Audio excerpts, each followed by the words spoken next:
اور ہم نے ابراہیم کو پہلے ہی سے ہدایت دی تھی اور ہم ان کے حال سے واقف تھے۔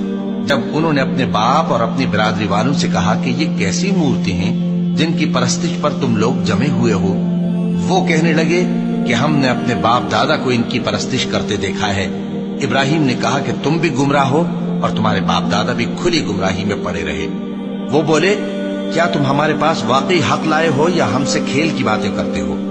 ابراہیم نے کہا، نہیں، بلکہ تمہارا پروردگار آسمانوں اور زمین کا پروردگار ہے جس نے ان کو پیدا کیا ہے، اور میں اس بات کا گواہ اور اسی کا قائل ہوں۔ اور اللہ کی قسم، جب تم پیٹ پھیر کر چلے جاؤ گے تو میں تمہارے بتوں سے ایک چال چلوں گا۔ پھر ان کو توڑ کر ریزہ ریزہ کر دیا، مگر ایک بڑے بت کو نہ توڑا تاکہ وہ اس کی طرف رجوع کریں۔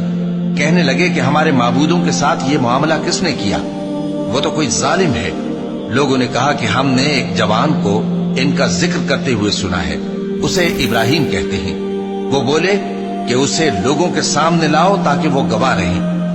جب ابراہیم آئے تو بت پرستوں نے کہا کہ ابراہیم، بھلا یہ کام ہمارے معبودوں کے ساتھ تو نے کیا ہے؟ ابراہیم نے کہا، بلکہ یہ ان کے ان بڑے بت نے کیا ہوگا، اگر یہ بولتے ہوں تو ان سے پوچھ لو۔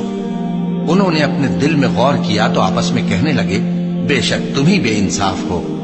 پھر شرمندہ ہو کر سر نیچا کر لیا۔ اس پر بھی ابراہیم سے کہنے لگے کہ تم جانتے ہو یہ بولتے نہیں۔